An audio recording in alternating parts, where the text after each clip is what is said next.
everyone, in front of me I've got Samsung Galaxy A53 and let me share with you how to show battery percentage on the status bar in this device.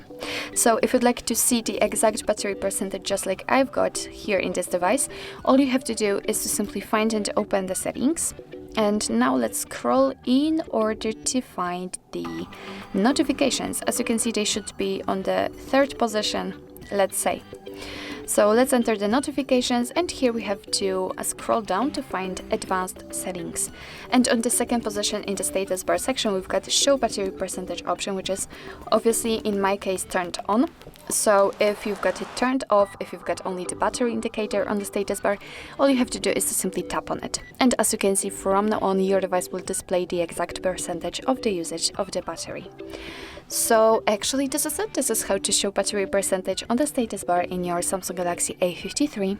Thank you so much for watching. I hope that this video was helpful, and if it was, please hit the subscribe button and leave the thumbs up.